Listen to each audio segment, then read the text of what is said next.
Ladies and gentlemen, good afternoon. Welcome to chapter 5 of our Democracies at War lectures, where we'll have a look today at the so-called democratic victory thesis. That is to say, we will analyze the claim according to which democracies win the wars that they fight. And they win it thanks to the culture of carnage, their culture of carnage, an allusion to a book by Victor Hanson, Carnage and Culture. We'll come back to this book, of course, in a few minutes. We saw last week, when having a look at Operation Iraqi Freedom, George Bush's war against Saddam Hussein of 2003, we saw that the war that, or the operation, the military operation that had been launched on March 16, came to an end 6 weeks later. George Bush announced his famous mission accomplished speech on board the US ship Lincoln, announcing that in the Battle of Baghdad, the US and its allies had prevailed. If you look beyond Operation Iraqi Freedom, if we look at all the 7 wars fought by Western liberal democracies since the end of the Cold War, we see that the result is the same. That is to say, systematically, the Western armies won the battles that they fought. Operation Desert Storm, 1991, it was launched on January 18. It ended on February 28 with Saddam Hussein's total defeat. Twice Milosevic was defeated during the 1990s by NATO troops, NATO bombings. In Bosnia, 1995, Operation Deliberate Force started on August 30, 1995, and a ceasefire was agreed upon on October 12th. And as regards Kosovo, the War of Kosovo in 1999, NATO's bombing campaign started on March 24, 1999 against Serbia, and it lasted until June 11. That is to say, after less than 3 months, NATO prevailed. If we look at 2001, Operation Enduring Freedom, launched by George Bush against the regime of the Taliban in Afghanistan, guilty of harboring Osama bin Laden, who had staged the terrorist attacks of 9/11. The Taliban were overthrown on December 17. The bombing campaign had started on October 7. And bin Laden himself was killed much later on May the 2nd, 2011. In 2011, a new operation was launched, first by the French and the British and then by NATO, against Gaddafi, guilty of repressing violently those who protested within the Arab Spring against his regime in Libya. The bombing campaign started on March 19, and Gaddafi was killed in October of the same year, 2011. And last but not least, 2014, America, Great Britain, France intervened in Syria against ISIS. It started this bombing campaign in August 2014, and as of December 2017, so more than 3 years later, ISIS had lost 95% of the territory that it had managed to conquer, both in Syria and Iraq. Al-Baghdadi, the leader of ISIS, was killed a bit later in 2019. We learned last week, ladies and gentlemen, on February 3, that his successor died during the assault against his house in Syria, an assault undertaken by the US Special Operation Forces, of course. Was he killed? Did he commit suicide? That's another question. What is beyond doubt that here again, the Western armies prevailed. They needed much more time against ISIS than in the other wars that they fought, but this was due to the strategy chosen, the so-called light footprint, a strategy chosen by Obama in 2014, that is to say, no ground forces, some special agents, some special operation forces, Navy SEALs, etc., and of course targeted killing and distant bombing. Anyway, this record, ladies and gentlemen, of democracies being pretty successful when fighting their wars is compatible, of course, with what we saw at the very beginning of our lectures, that is to say, Bruce Bruno de Mesquita's expected utility model. Remember that according to Bruno de Mesquita, a war is rational only if it is undertaken after the failure of diplomatic means, diplomatic conflict resolution, because a war, by definition, is more expensive and more risky, of course. And we also saw that the first condition that must be met in order for a state initiating a war to bet on a positive utility, the first condition that must be met is that the power ratio, the existing power ratio, should permit the initiating state to bet on a victory. It must expect that it militarily will prevail against its enemy. And Bruno Mesquita found out that 3 wars out of 4 were rational in this meaning, that is to say, those who undertook the decision to go to war, to launch the war, indeed could expect to win the war concerned. So if we compare our data here to Bruno Mesquita's findings, which concerned the period 1815 to 1980, we see that Western democracies do even better than the 75% of wars won by initiating states, according to Bruno Mesquita. Here we have 7 victories out of 7 wars. And what's more, not merely did Western democracies win the 5 that they initiated, but also the 2 that they got involved in after having been directly or indirectly attacked, indirectly as regards Operation Desert Storm. Kuwait had been attacked by Iraq and appealed to the United Nations, and more specifically to the US. And Operation Enduring Freedom, the US had been attacked on their soil, the Twin Towers, etc., during the attacks of the terrorist attacks of 9/11.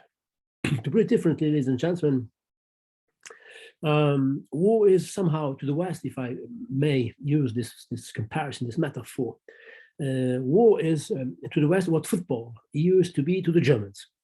According to an English football player of the end of the 80s, beginning of the 90s, Gary Lineker, who said in 1990, listen to Gary Lineker, football is a simple game, football in the meaning of soccer. 22 men chase a ball during 90 minutes. And at the end, the Germans always win. It was an allusion to England defeated by the Germans in the semi-final of the World Championship, World Cup in 1990, that took place in Italy. The Germans won not merely the semi-final, but also the final against Argentina, Maradona's Argentina, who had defeated Italy in the other semi-final. Italy, I'm Italian, took its revenge in 2006 when winning the World Cup in Germany after defeating Germany in the semi-final. So let's come back to our topic. Italy also won the European Championships last summer.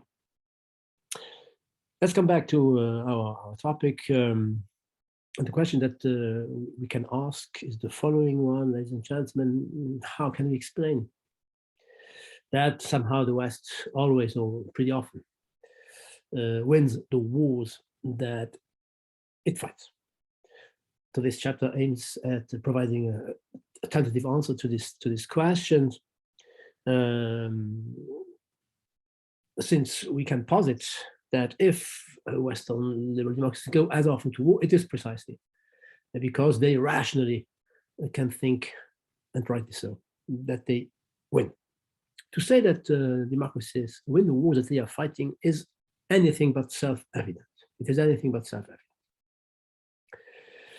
Why? Because of the kind of common sense belief dominating political discourses held notably in the West, of course. Western politicians, ladies and gentlemen, Western pundits, spontaneously agree with Churchill.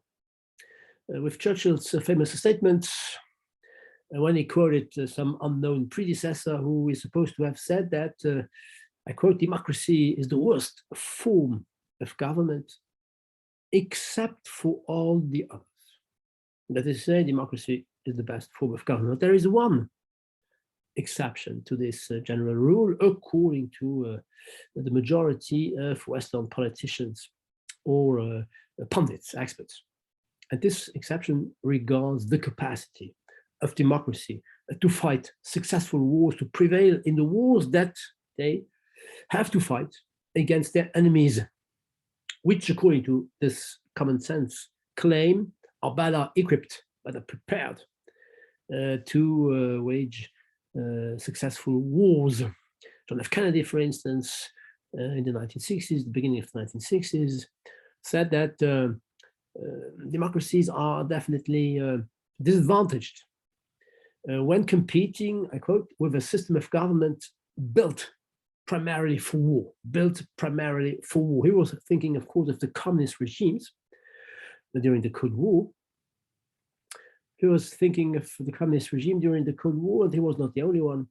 When I was a student, ladies and gentlemen, in the 1980s, a French intellectual, typical French intellectual, Jean-François Revel, published a book, Comment les démocraties finissent, translated into English, How Democracies Perish. That was the British title, the English title. And in this book, he put forward the idea that Western democracies could not cope successfully with the Soviet threat. Listen to Revel. Unlike the Western leadership, which is tormented by remorse and the sense of guilt, Soviet leaders' consciences are perfectly clear, which allows them to do what? To use brute force. Soviets use brute force with utter serenity, both to preserve their power and to extend it abroad. So the Soviets can be expected to expand, and we democracies will be unable to contain their expansionist behavior. You know what happened, ladies and gentlemen? 4 years after this book was published, the USSR collapsed, and there was no more the USSR. Since the end of the Cold War, of course, the Western democracies claim to have a new enemy, Islamist terrorism, first and foremost.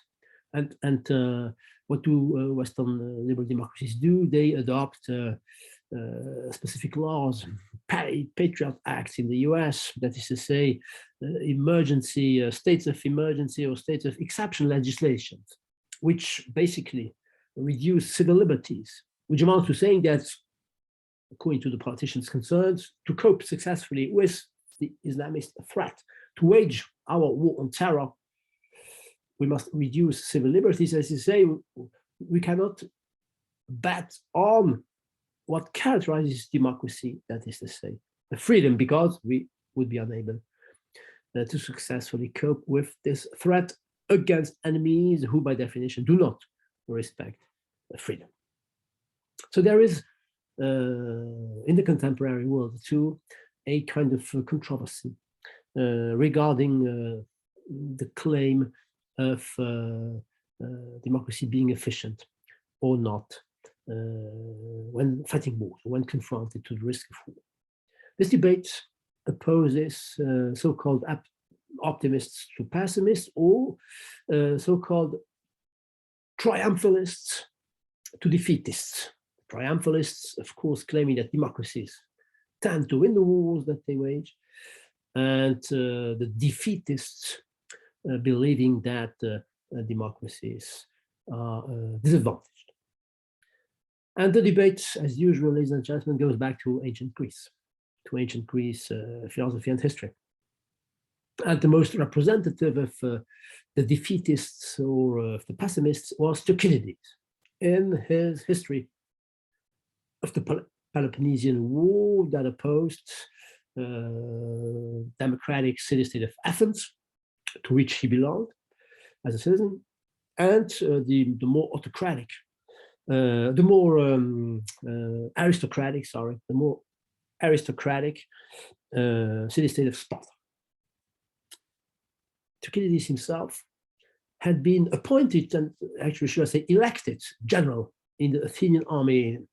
Democracy at the time was direct, and even the generals of the Athenian army, the strategos was the name, were elected by the citizens of Athens.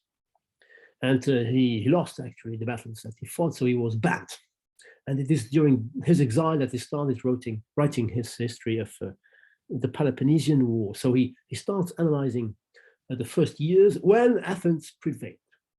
And according to him, Athens prevailed thanks to Pericles, the leader, who de facto bypassed the democratic regime. Athens was democratic in principle, according to his analysis, but the reality was that Pericles was leading. Listen to this. Athens was in name a democratic state, but in fact, it was a government of the principal man, and the principal man was Pericles.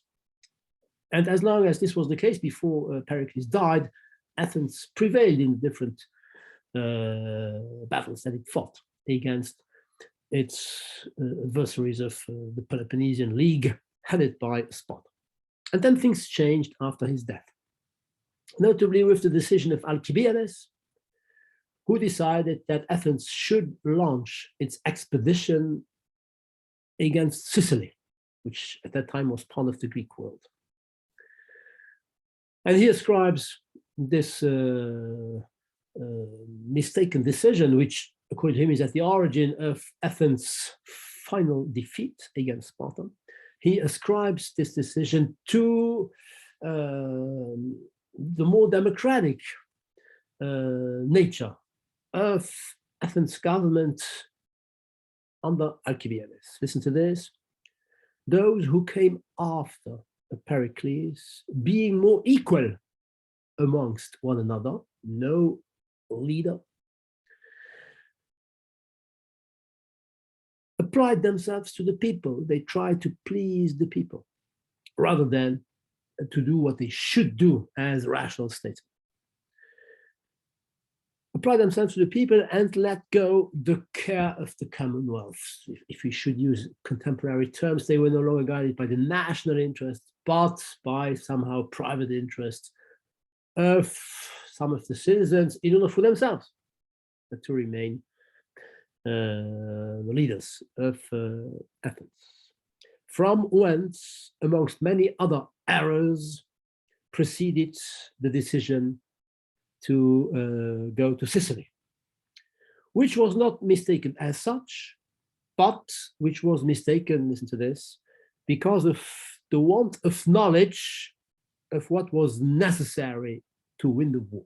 So they decided to attack Sicily, but to some extent they did not provide the Athenian navy with the means that it needed to be successful. So, according then to Thucydides, when a government turns democratic, it is no longer efficient when it comes to go to war. The opposite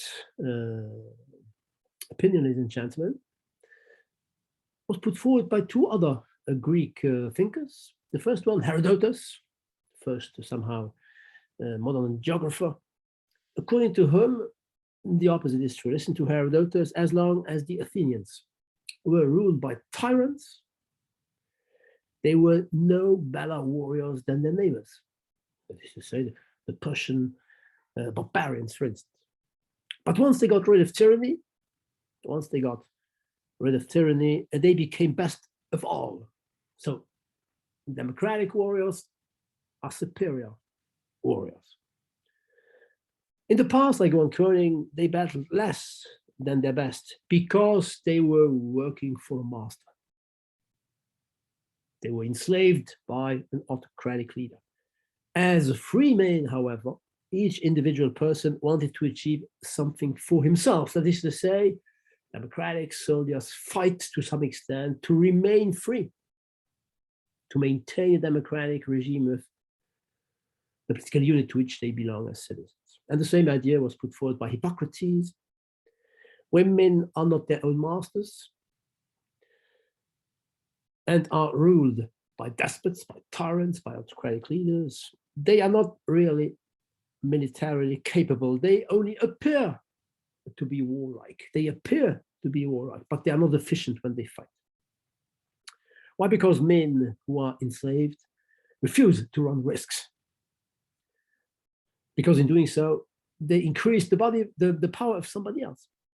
They increase the power of someone else if they win the war. So they refuse to do so. Independent people, however, taking risks on their own behalf and not on the behalf of others, independent people are willing and eager to go into danger because they themselves will enjoy the prize of victory. They will themselves enjoy the prize of victory. So institutions, last sentence of Hippocrates, contribute to a great deal to military courage. Democracies are advantaged, according to Hippocrates, according to Herodotus, as opposed to Thucydides. Maybe I exaggerate a little bit the difference between the two camps. Maybe we can say that democratic soldiers fight more efficiently because they want to stay free, but to some extent they are betrayed by their political leaders who do not take the right decisions to some extent. And this is also the argument notably put forward in the US after America's defeat in Vietnam.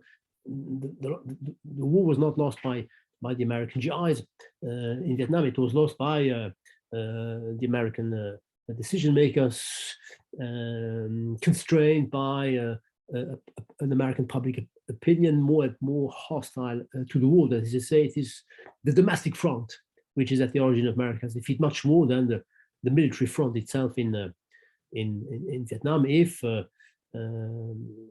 political decision makers had the courage to wage an efficient war, American troops would have prevailed in Vietnam. This is the argument put forward by many of those who criticize America's decision to withdraw from Vietnam from 73 onwards up to 1975.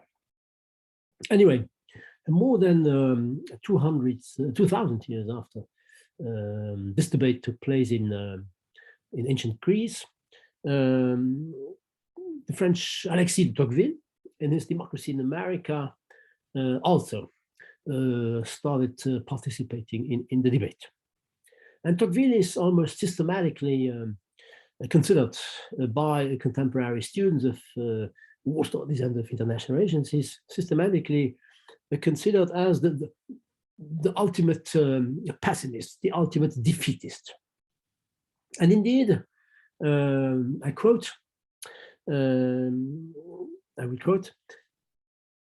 he starts his analysis by saying that democracies are not efficient when it comes to foreign policy in general, and when it comes to fighting wars more specifically. Listen to Tocqueville. It is most especially in the conduct of foreign relations. It is most especially in the conduct of foreign relations that democratic governments appear to me, Tocqueville, appear to me to be decidedly inferior. Democratic governments are decidedly inferior to governments that are not democratic. Why? Well, because according to Tocqueville, foreign policy demands scarcely any of those qualities possessed by a democracy. They require, on the contrary, I go on quoting, the perfect use of almost all those faculties in which a democracy is deficient. Which are these qualities that autocratic regimes have and that, according to Tocqueville, democracies do not have? Listen to him. A democracy is unable to regulate the details of an important undertaking. such as a war. To persevere in a design, that is to say, to go on undertaking long-lasting efforts. To work out its implementation of a war in the presence of serious obstacles. A democracy is unable to do so. It cannot combine its measures with secrecy because of the transparency which characterizes the political life in a democracy. It will not await the consequences of its measures with patience. Democratic regimes or public opinions, average citizens want immediate results, according to Churchill. So these qualities then, secrecy, the capacity to persevere, to be patient, to overcome obstacles, etc. These qualities, I quote, belong more especially to an individual or to an aristocracy. An individual such as Pericles, when he was the leader of Athens, or an aristocracy such as Sparta, that prevailed in the war against Athens. And he ends up saying that almost all the nations which have ever exercised a powerful influence on the destinies of the world, all the major powers, could we say, have been governed by aristocratic institutions. And he gives the examples of the Roman Empire and of the British. So here, Tocqueville agrees with Thucydides. But when you read carefully, when you go on reading beyond the expert that I quoted, he is a bit more ambiguous, and I would even say that he ends up somehow contradicting himself. So why, let's come back to his first argument, why does he think that democracies are disadvantaged when it comes to cope with an external threat? Because, according to him, the democracies, I quote, are naturally desirous of peace. Democracies are naturally desirous of peace because of the citizens, who by definition prevail, politically speaking, indirectly, but nevertheless prevail in a democratic regime. In the democratic regime, democracies are composed by individuals interested in their own welfare. And this welfare, of course, is advantaged in times of peace, not in times of war. So there's a kind of spontaneous tendency favorable to a peace, which means that the longer the peace lasts, the greater or the higher there is a risk of, I quote, military spirit abandoning democratic people. In a democratic society, profiting from peace, well, the military career no longer attracts the best and the brightest young citizens. They want to make money to some extent, but they are not interested in waging wars and being militarily efficient, because this kind of aristocratic value is no longer perceived to be an important one in a time where democracy and welfare is prevailing. So the best part, I quote, of the nation shuns, avoids the military profession, because that profession is no longer honored. So the best elements within society no longer are interested in preparing for war. When then, after a long period of peace, there is a risk of a democracy being attacked, it will have a lot of difficulties to cope successfully with the threat concerned. It will be unable to resist the attack by a non-democratic state.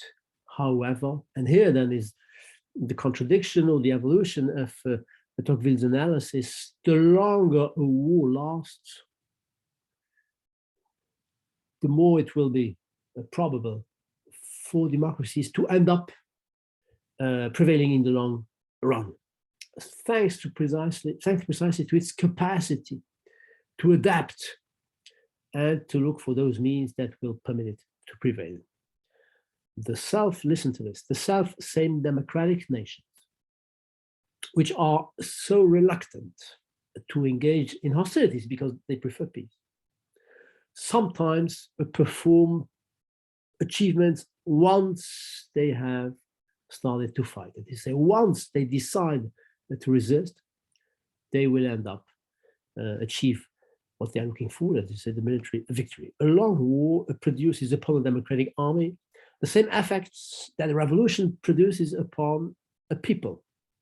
It breaks through regulations and it allows extraordinary men to rise above the common level. Think of Churchill, for instance, during World War II. He was able to, thanks to the British institutions, democratic institutions, to resist the Germans and to convince the majority of the British citizens that it was worth resisting, and he was right at the end.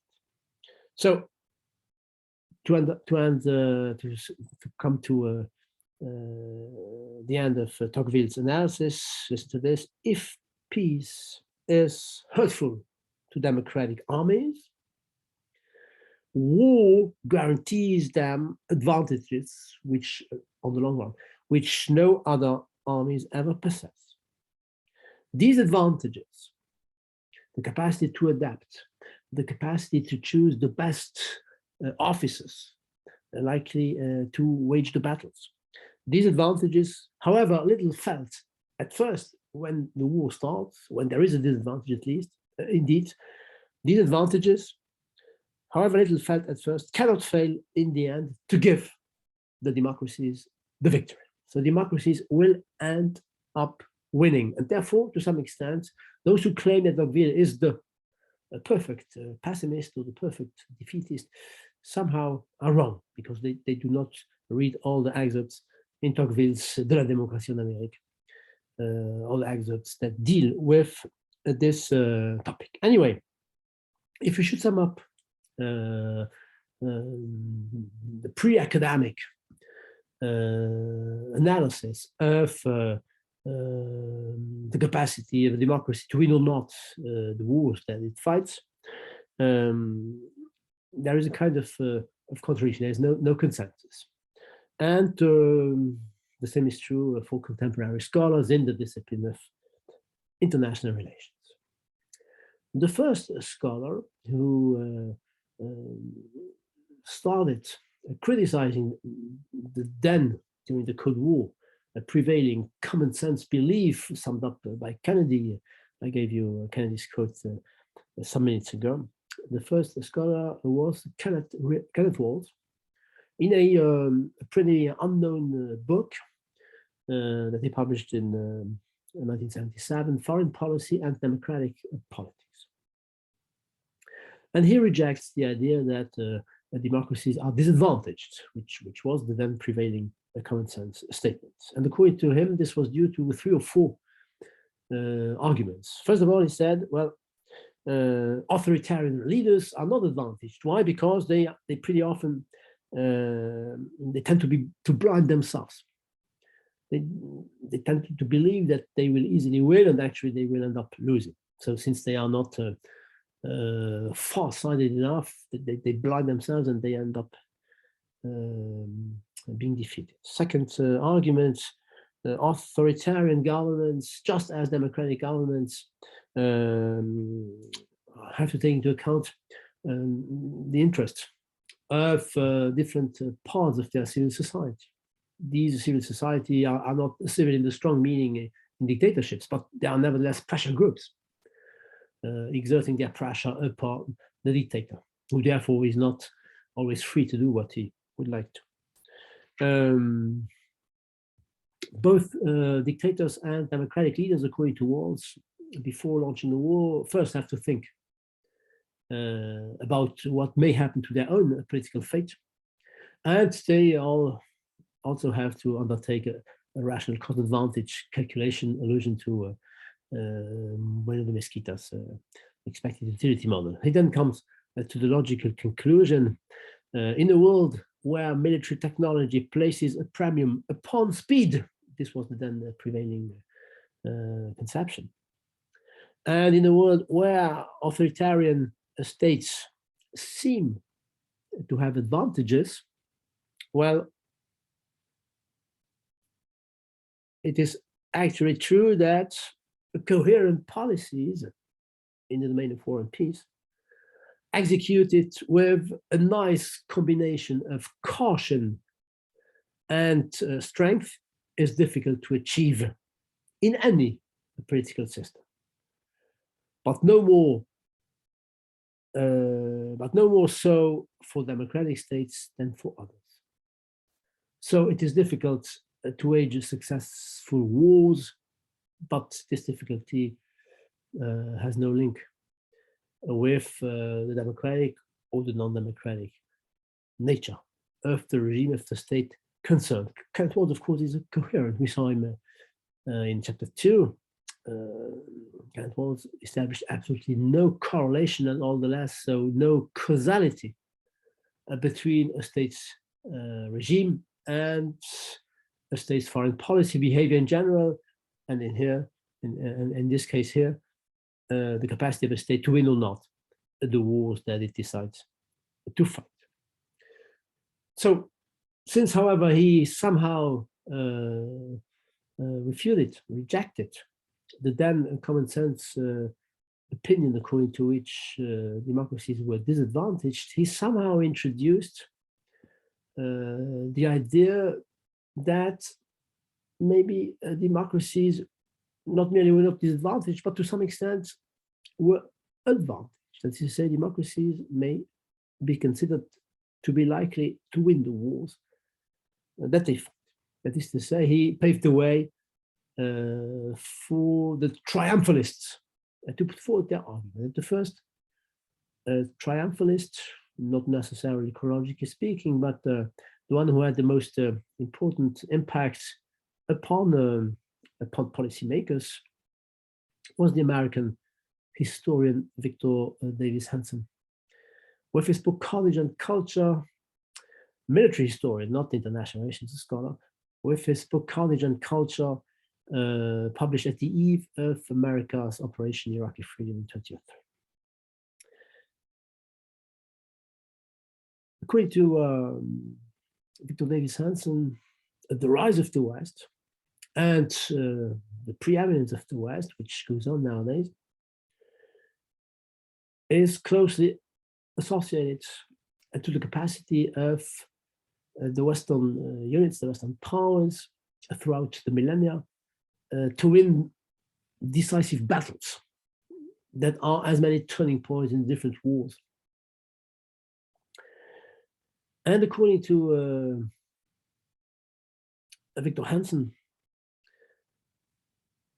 this capacity is due to the larger social, political, economic, and cultural practices that characterize the Western societies, though they have at first sight seemingly no link with wars, with battles. I quote Victor Davis Hanson: "Westerners have been so apt at using their civilization to kill others without, or often without, being killed themselves." That is to say, they are by far the most efficient killers, the most successful killers, also because they are the most ruthless killers. And he proves his claim by having a look at 9 landmark battles. You see them on the map, from the naval battle of Salamis, opposing the Greek city-states and first and foremost Athens, to the Persians, up to the Tet offensive during the Vietnam War, during the Vietnam-American War, the American-Vietnam War in 1968. And 8 out of these 9 battles were militarily won by Western armies. First, the Greek city-state and Alexander the Great's victories against the Persians, both at Salamis and at Gaugamela. Then the defeat inflicted to Muslim troops by the Frankish king Charles Martel in Poitiers, and by notably the Spaniards and Venice against the Turks at the naval battle of Lepanto in the 16th century.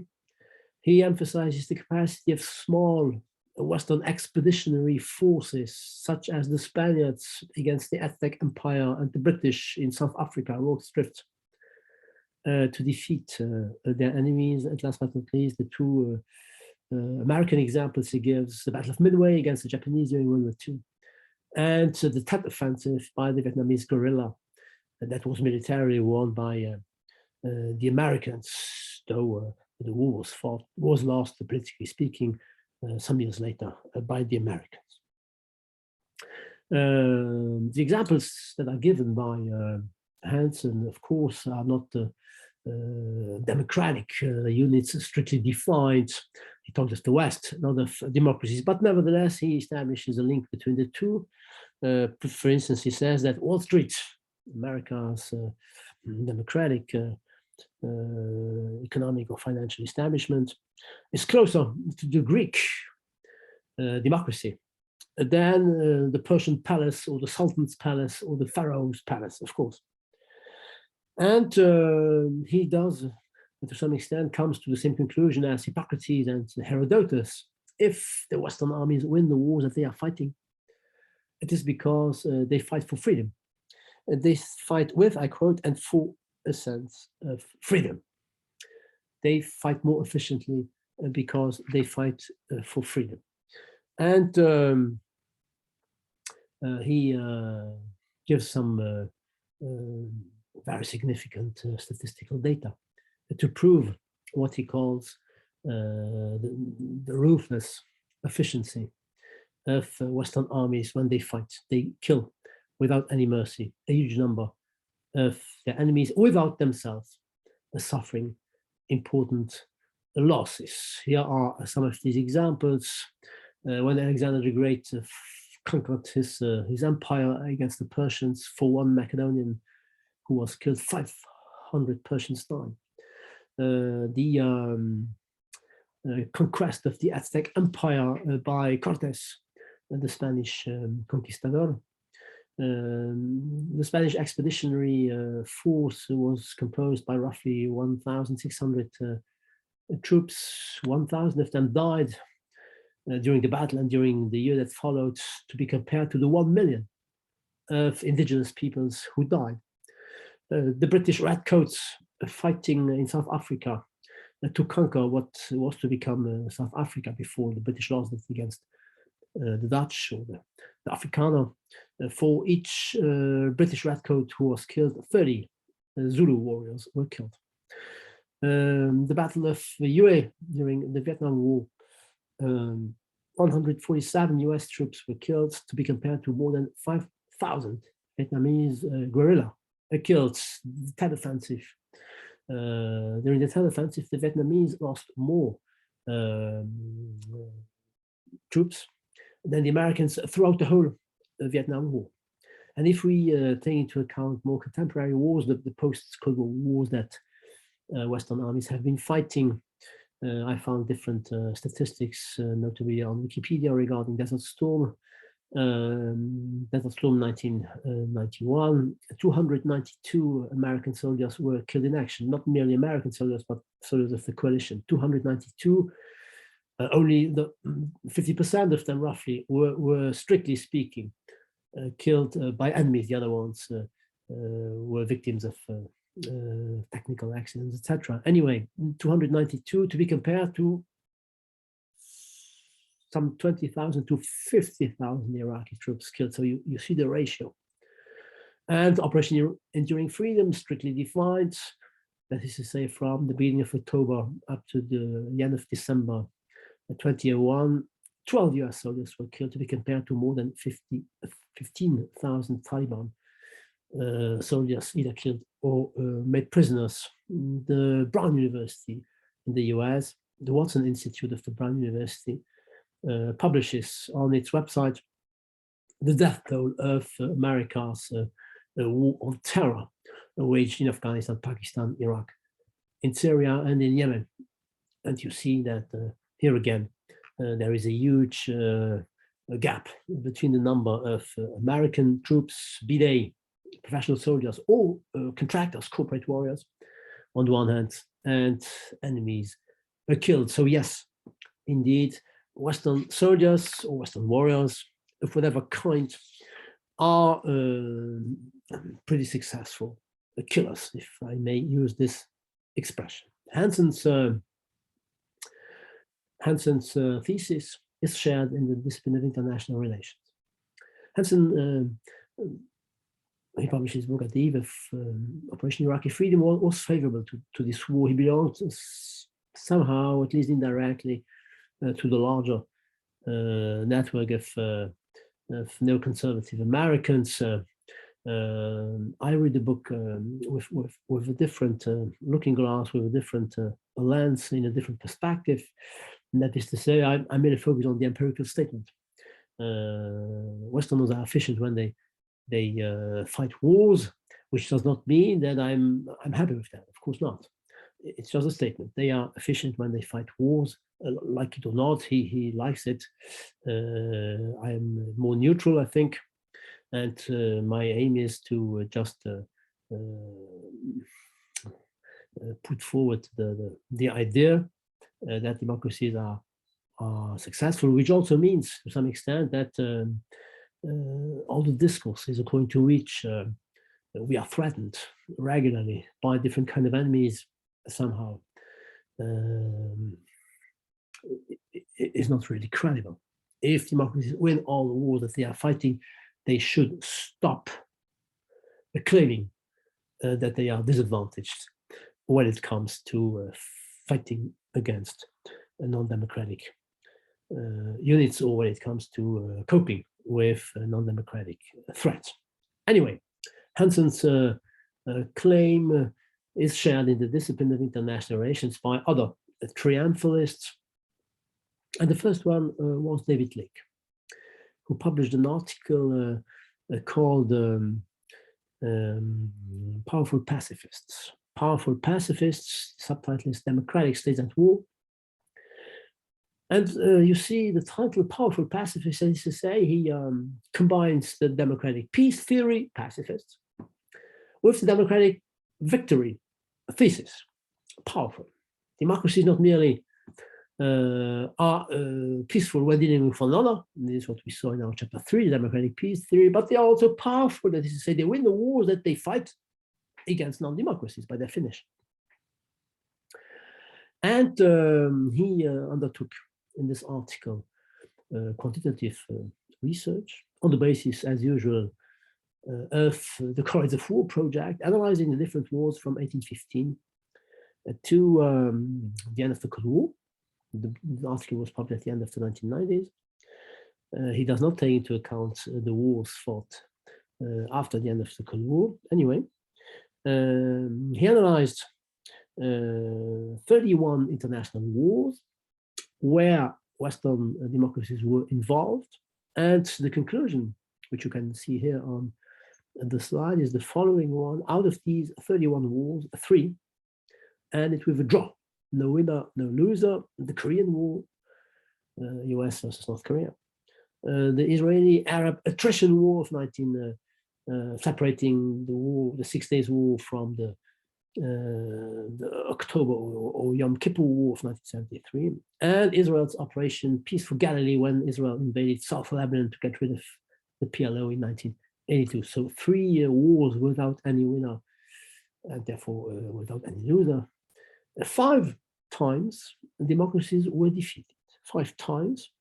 And the examples are the following one: Turkey defeating Greece at the very end of the 19th century, the USSR defeating Finland at the very beginning of World War II, China defeated India in 1962 in the war in the Himalaya regarding the northeastern frontier of India.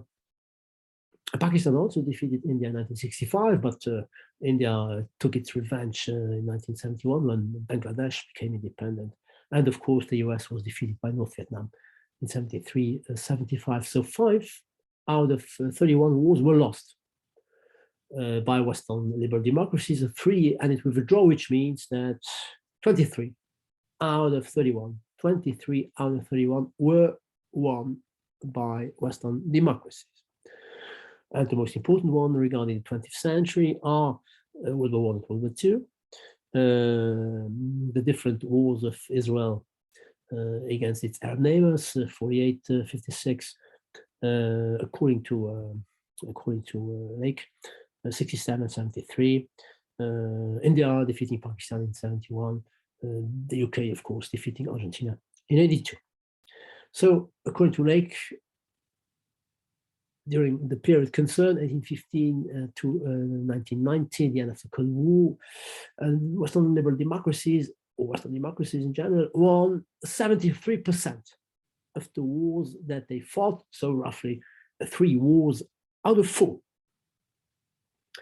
And they thus come to the conclusion that the ability, the capacity of democracies to win the wars that they fight constitutes Western democracies' fourth virtue.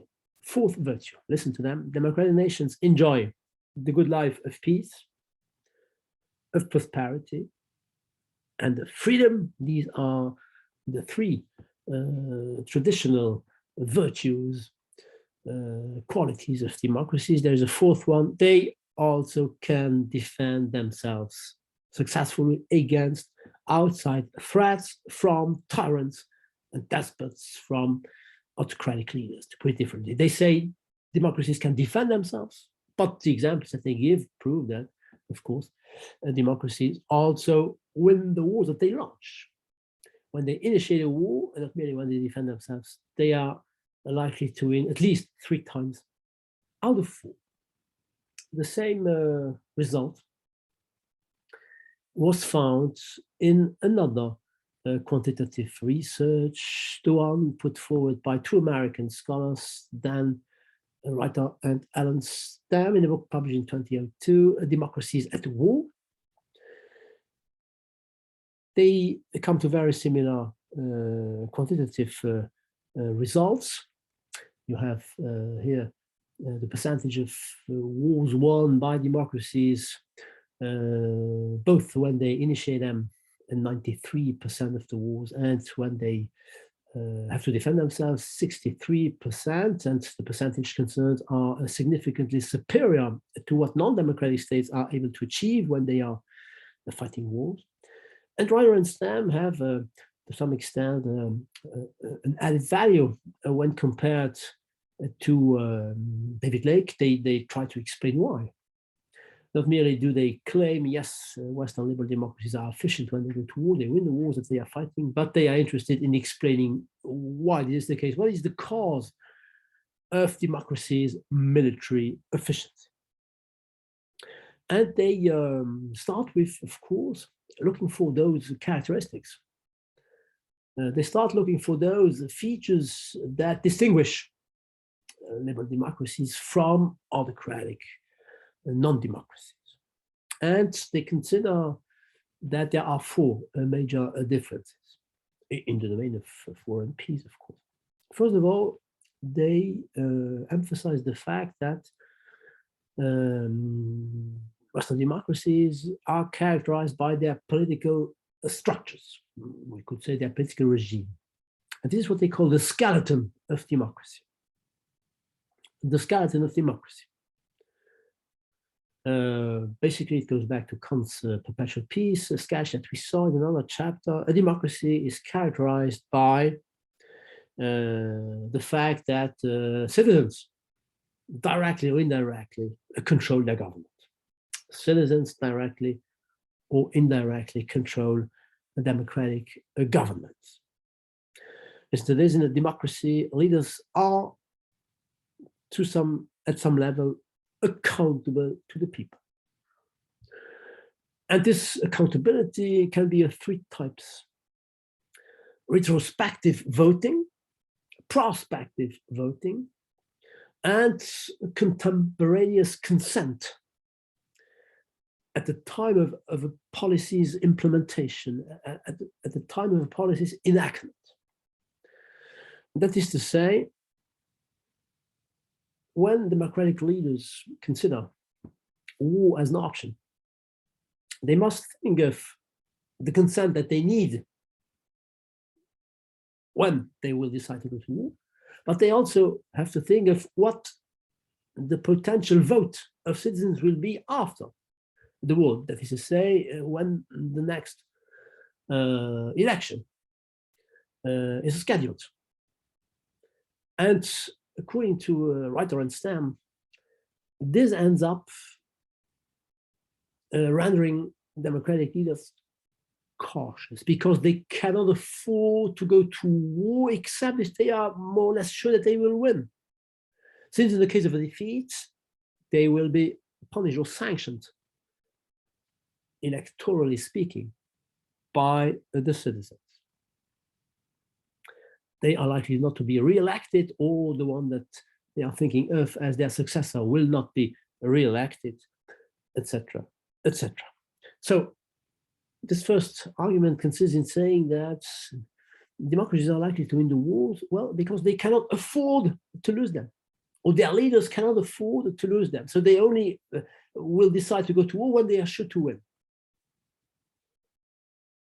It is a so-called selection effect. Democracies select the war that they are sure to win. So by definition, they end up winning all the wars that they fight, since they avoid those wars that they might run the risk of losing.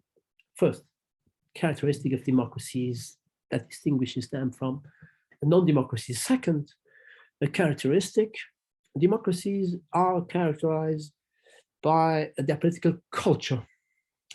And this is what Wright and Stam call the spirit of democracy, the skeleton, and here now, the spirit of democracy. What does that mean? This means that a democracy, by definition, puts the emphasis on the individual's freedom, on the individual's initiative. And this emphasis permits to empower individuals. And just as in the classical economic doctrine of Adam Smith, of Mandeville, private vices, public virtues, the fact for individuals to take initiatives which profit them will end up profiting the whole society. That is to say, democracies here, in this second argument, are likely to win the wars that they are fighting, because the capacity for individuals to take initiatives not merely exists in the civilian life, but also when it comes to wage wars. Soldiers, and above all, officers, take better and more successful initiatives on the battlefield, thanks to their freedom and thanks to the fact that they are used to take initiatives rather than to listen to commandments given by leaders that are not necessarily efficient anymore. Third, distinguished or distinctive characteristic of democracies. Democracies form, taken together, they form a family of democracies. As you say, there's a kind of we feeling.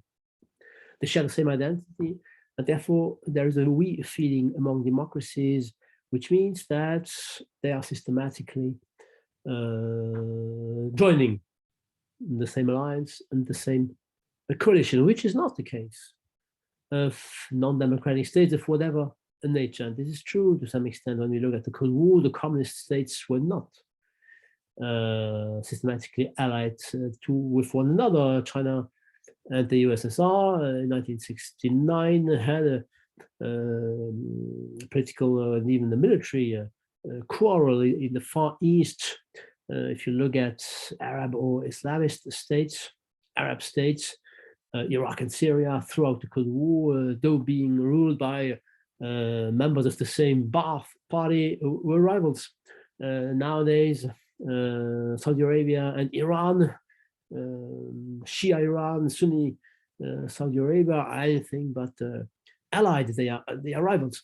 So only democratic nations, democratic states, form a family of like-minded nations. And by definition, since they form a family of nations, they join their forces, and thus they end up being more successful, more powerful, and therefore more likely to win the wars that they are fighting. They join their forces while their enemies are unable to do so. Just have a look at Operation Desert Storm. All the Western democracies contributed to the war. Iraq was no Arab states, no significant Arab state. I think Jordan remained neutral, but no Arab state was favorable to Iraq, and some of them actually joined the coalition headed by the US. And last but not least, the fourth characteristic of democracies, according to Wright and Stam, democracies are richer. That is to say, they have an economic basis of their military strength. The industrial superiority explains why, also contributes to explain why they win the wars, because they are more powerful. Since they have a more efficient economy, they have a more efficient military technology. And the link between the economic richness and military efficiency is also indirect. Since democracies are richer, when it comes to go to war, their government can extract a more significant percentage of this richness in the form of increased taxes, of course, without the prosperity, the average prosperity of citizens suffering. So they can afford to dedicate a more important amount of money to wage the war than dictatorships, where the economic richness is not that guaranteed, which means that if dictators increase the taxes, they may have to face domestic unrest. So four possible explanations, according to Wright and Stam, explaining four possible causes, four possible characteristics of democracies, likely to explain causally why democracies are more efficient. So they undertake their research and they come to the conclusion that basically, if democracies win the war, it is because of the skeleton of democracy, and it is because of the spirit of democracy. The skeleton of democracy, that is to say, the selection effect. Since leaders are accountable, they cannot afford to win the wars that they are fighting, so they choose only those that they are sure to win. But this is true to some extent only for wars that are initiated by democratic leaders. Of course, when democracies are attacked, well, they have to defend themselves. In this case, the selection effect does not exist. Here then, the basic reason why democracies are successful is, according to Wright and Stam, the spirit of a democracy. That is to say, political culture, which is the independent variable explaining why democracies are successful. And they found out when undertaking their research, they ended up finding this result when undertaking their research, thanks to their field research. That is to say, they had interviews with soldiers. They read diaries and letters, diaries that soldiers wrote when engaged in battles, letters that they sent to their families when fighting their battles. And when looking at these writings and when having the interviews, they put forward four possible hypotheses, assumptions. Why the spirit, the military spirit was important. They said the spirit of democracy could take four different forms. It could regard the troops' morale. It could mean the possibility of soldiers, average soldiers or officers, to take initiatives. it could mean the propensity of democratic soldiers to fight ferociously, mercilessly, for fear of being made prisoner, because in the case they were made prisoner by an autocratic enemy, they were afraid of being killed or tortured, etc., etc. And Wright and Stam also thought that the culture of democracy could mean the skills, the competencies, the expertise of commanding officers. And when looking then at the letters and the diaries and when having their interviews, they came to the conclusion that the most important factors were the possibility for Western soldiers to take initiatives, and the fact for Western armies to be led by professional officers and not by political officers. That is to say, they saw that first, the Western troops' morale is not significantly higher than the morale of non-democratic soldiers. They also came to the conclusion that democratic soldiers are not more courageous than non-democratic soldiers. When we see the Japanese kamikazes, when we see Islamist suicide bombers, to commit suicide obviously proves the courage of these soldiers. So the democratic soldiers are not necessarily more valorous, more braver than non-democratic soldiers.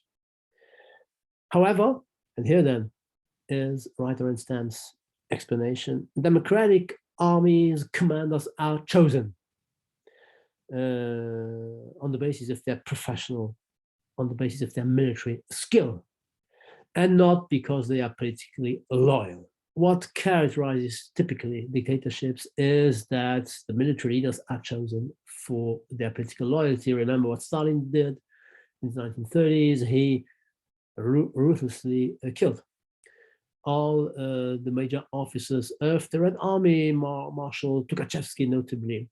The result was that when Operation Barbarossa was launched by Hitler in 1941, the Soviets were unable to contain the attack, and they needed months and months and years before being able to counter-attack with success. In Iraq, Saddam Hussein got rid of all those officers in the army that he considered rightly or wrongly as prospective opponents or as prospective rivals to his own leadership. And when then the war broke out, neither against Iran and all the less so against the US in 1980 and definitely until later in 1990, the Iraqi army was able either to win or merely to resist. And the second major cultural argument is that Western armies are characterized by a higher degree of freedom. Soldiers can take initiatives when the tactics that are used, when the strategies that are put into practice by their armies are inefficient. So this freedom of initiative contributes, according to Wright and Stam, to explain why democracies win roughly 3 wars out of 4. Wright and Stam's conclusions, ladies and gentlemen, were, as usual in the discipline of international relations, rejected, and as usual by realist scholars, notably by Michael Dash, who published the book Power and Military Effectiveness, the Fallacy of Democratic Triumphalism. So he is not necessarily a defeatist, but he, just as Cantwell, refuses to acknowledge any impact of a state's democratic regime upon its foreign policy behavior in general, and upon its military efficiency in particular. This book includes a first article that he had published a bit earlier. The subtitle of this article was "Why Regime Types Hardly Matters." So whether a state or not is a democracy or not is not important when it comes to fight wars. Michael Dash puts forward various arguments. You see here his quantitative results.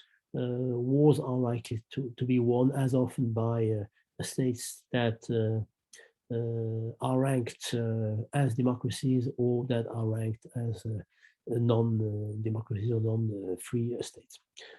So the examples that he gives, and to some extent these examples do indeed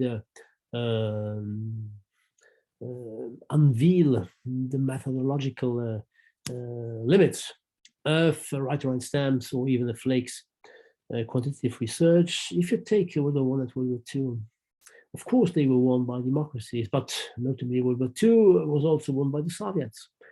The coalition, the anti-Nazi coalition, included democratic UK, democratic US, but also communist Soviet Union. So can we ascribe the end victory of World War II first and foremost to the democracy rather than to the Soviets is debatable, all the more so if we know that during 3 full years, only the Soviets were directly confronted to the Nazis. The Americans entered World War II, or at least directly confronted the Germans on June 6, 1944, the D-Day. That is to say, more than 2.5 years after the Germans had already attacked the Soviets. Regarding the economic superiority, which is an argument put forward by Leake, admittedly more than by Wright and Stam, maybe democracies are richer and therefore more powerful, thanks to their economic resources at the origin of their military strength. But Michael Dash, being a realist, is skeptical towards the causal link between economic richness and democracy. Is democracy is a state economically rich because it is a democracy, or is democracy the result of an economic growth which started when the state concerned was not a democracy yet? And here again, the historical record is, to say the least, ambiguous. The US and maybe India nowadays are the only examples of political societies that started with democratic regimes before a growing economic. If you take the other examples, the industrialization of France took place in the 19th century, when France was not that democratic. The monarchy between 1815 and the Spring of Nations, 1848, Napoleon III's empire was not democratic. Great Britain started its industrial revolution when it was not what we would call nowadays a somehow genuine democracy. Israel, very efficient in its wars against the Arab states at the very beginning, 48, 56, maybe even 67. Israel's economy was a fairly collective economy based on the kibbutz, the model of the kibbutz, which was an Israeli adaptation of the kolkhoz model of the Soviet Union. Many Jews that arrived in Israel, in Palestine during the 20th and the 30s, and in Israel after the creation of Israel, came from former socialist-oriented economies. They were influenced by Marxism, or at least by non-liberal economic doctrine. So it's not that evident, according to Dash, to claim that democracies win the wars because of their economic superiority, which itself is linked to their democratic regime. And Israel is also the last example which is put forward by Michael Dash. According to Michael Dash, the fact that Israel indeed wins the major wars that it has been fighting is not due to its democracy. It is due to the fact that it cannot win if it wants to survive. That is to say, if Israeli soldiers are indeed pretty efficient, it is because either they win or they might die. Listen to Michael Dash. Necessity rather than democratic ideology accounts for the superior performance of Israeli soldiers on the battlefield. Israeli soldiers have no choice but to fight well or to risk death. Was not Nasser in 67 a second Hitler? Was not another Holocaust just around the corner in the case they would lose the wars against their Arab neighbors? Does motivate it, like one quoting, the Israelis fought like demons. That is to say, it's not because they are Israel's democratic nation that it wins the war that it's fighting. It is because of the state of war within which it is located, because of the threat emanating from the Arab neighbors in general, the Palestinians, or Islamic fighters nowadays, more specific. So, according to Dash, and I quote his article once again, regime type hardly matters. So, the controversy, ladies and gentlemen, which goes back to ancient Greek thinkers, goes on nowadays. There are, to some extent, as many IR scholars or specialists of war studies claiming that democracies are advantaged because of democratic culture, because of democratic freedom. Democracies are advantaged when it comes to go to war. There are, on the opposite side, as many somehow realist scholars who are more skeptical towards the idea that democracies win the wars because of their democratic nature.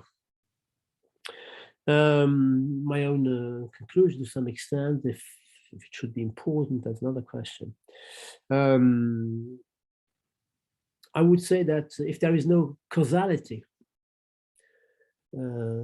between democracy's regime and democracy's victories, if we cannot ascribe the fact that democracies win to the fact that they are democratic regimes, what is beyond doubt, I think, is that there is at least a correlation. That is to say, yes, democracies win the wars that they are fighting.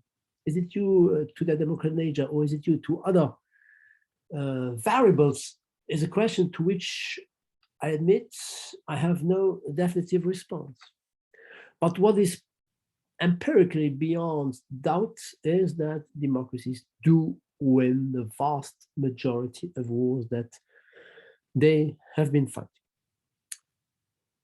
I immediately specify that they win the wars militarily speaking.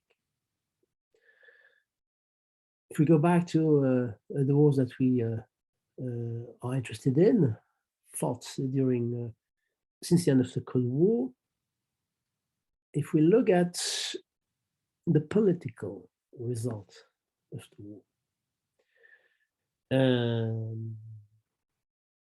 did Western democracies win the wars politically after winning it militarily, after winning the different military operations that I summed up at the very beginning of today's class? Well,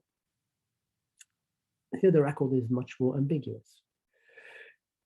The Gulf War of 1990-1991 was won militarily, and it was also won politically. Iraq was no longer a threat. The stability of the region, the stability of the oil markets was achieved.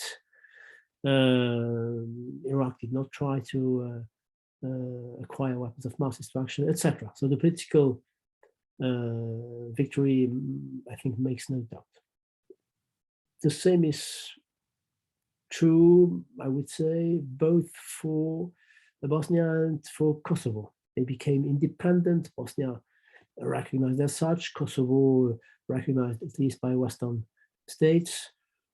And some more than 20 to 25 years later, the situation is somehow stable. So at least it's not a political defeat. Things, however, are absolutely different when we see at the different wars on terror or similar since 2001. You know that Joe Biden decided last August to withdraw American troops from Afghanistan. That is to say, 20 years after America's Operation Enduring Freedom, absolutely no political victory had been achieved. the government established by Western powers did not manage to control a significant part of the Afghan territory, and the Taliban ended up ousting the Western troops. As regards Operation Iraqi Freedom in 2003, the regime of Saddam Hussein was toppled.